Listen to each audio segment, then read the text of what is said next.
Sem sombra de dúvidas, a indução de Dave-Ehrman é uma das mais famosas, mais úteis e mais poderosas no mundo da hipnose.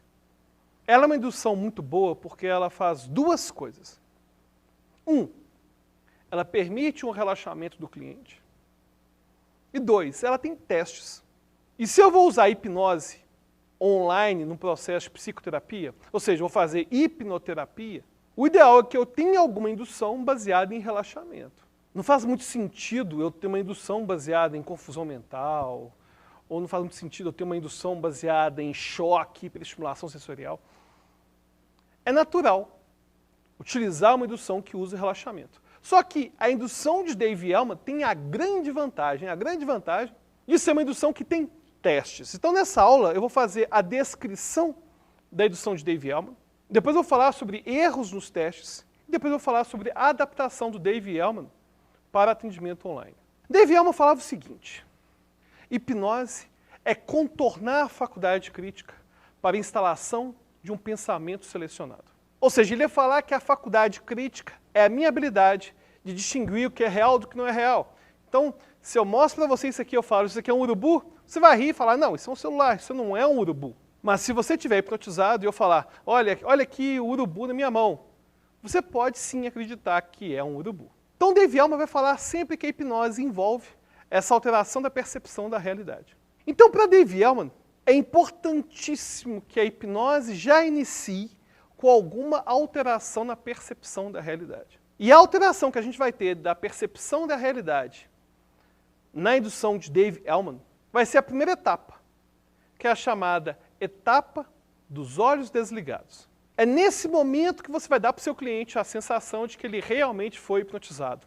Dave-Ehrman falava o seguinte: não há nada pior que você ver uma pessoa, ter certeza que ela está hipnotizada e essa pessoa não perceber que está hipnotizada. Então a indução de Dave-Ehrman já começa com o fenômeno hipnótico, que é o fenômeno dos olhos desligados, também conhecido como catalepsia das pálpebras. As pálpebras ficam congeladas, paralisadas e a pessoa tem a sensação que não consegue mais abrir.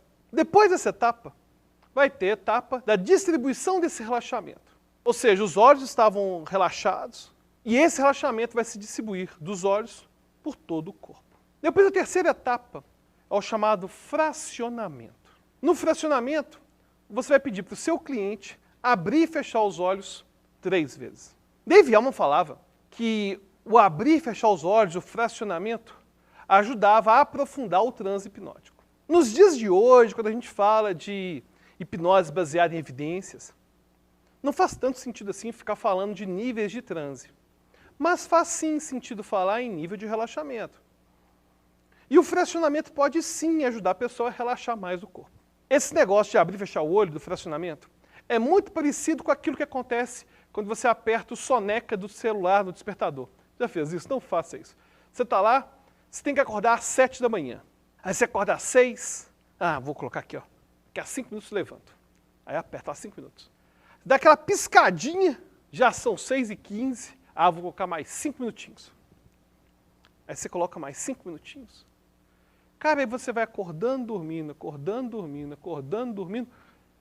Chega uma hora que você até sonha. Aí você sonha e acorda às 7 da manhã desesperado, sai correndo para tomar banho, tomar café. Toda vez que você fecha os olhos, você está falando para o seu corpo, olha, eu quero descansar.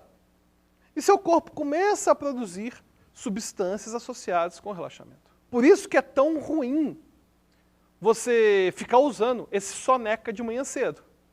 Porque você está acordando, seu corpo começa a liberar cortisol, você começa a quebrar a glicose para ter energia. Só que no momento que você dorme de novo, você interrompe essa produção de energia e começa a produzir substâncias relacionadas ao relaxamento. E esse relaxamento vai ajudar muito na indução de Ehrman. Então vai ter o abrir e fechar, abrir e fechar, abrir e fechar. Fez isso, tem o chamado teste do punho. O hipnotista fala assim, em algum momento, vou pegar o seu punho, ou esquerdo ou direito, não importa, pegar o seu punho esquerdo, levantar alguns centímetros e soltar. E quando eu faço isso, você relaxa ainda mais. Isso, relaxa cada vez mais. Aí você vai lá, pega o punho, faz um teste. Nesse teste, na verdade, você quer ver se a pessoa vai fazer o paraquedas. O que é o paraquedas, né? A pessoa se levanta o punho, você solta, você quer ver se esse punho realmente vai descer. Só que às vezes você solta, a pessoa faz isso aqui, ó. Ela segura e desce bem devagarzinho, igual paraquedas. É o que você quer evitar. Porque se a pessoa está fazendo isso, significa que ela não está engajada durante a hipnose, ela não está participando da hipnose. Ela está indo contra as suas instruções.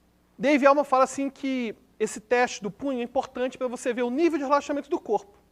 Só que para mim é mais do que o nível de relaxamento do corpo. Você está vendo também se a pessoa está seguindo a instrução. É um teste também de conformidade, né?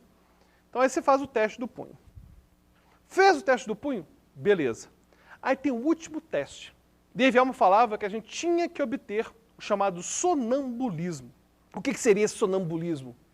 Ele não tem nada a ver com o sonambulismo mesmo, distúrbio do sono. Não, é outra coisa. O que aconteceu foi que, há muitos séculos atrás, o Marquês de Püssiger desenvolveu técnicas de magnetismo diferentes das de Mesmer. E ele percebeu que essas pessoas eram magnetizadas, mas elas ficavam como se elas estivessem dormindo, mas respondiam a comandos. E era comum, depois da magnetização, elas se esquecerem, elas terem uma amnésia espontânea. E ele começou a chamar esses sujeitos de sonâmbulos. E a partir daí, começou-se a buscar por essas pessoas que conseguiam ter essa amnésia espontânea durante o processo do magnetismo e depois durante o processo da hipnose, quando Braid começou a falar que, na verdade, era sugestão, não tinha a ver com magnetismo. Então, Dave Elman quer forçar uma amnésia. E esse forçar a amnésia para atingir o tal do sonambulismo é chamado teste dos números. E você vai falar assim para a pessoa: muito bem, você já relaxou o seu corpo completamente. Mas agora é hora de você relaxar também a sua mente. E para relaxar a sua mente, em algum momento, não agora, eu vou pedir para você começar uma contagem regressiva em voz alta a partir do número 100. Aí quando você passar perto do 98, ou até mesmo bem antes, permita que esses números vão embora e eles se vão.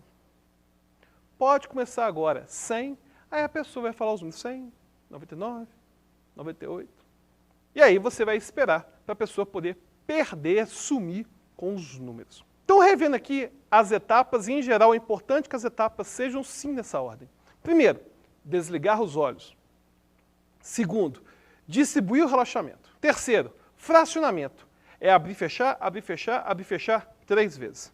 Quarto, teste do punho. E o quinto, a amnésia. Depois dessa aula vai ter uma aula em que eu demonstro a indução de Dave Elman.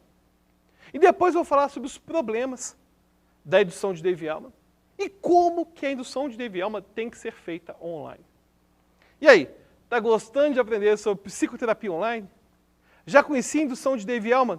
Então vai agora no nosso grupo fechado, secreto, fala o que está achando das aulas e até a próxima.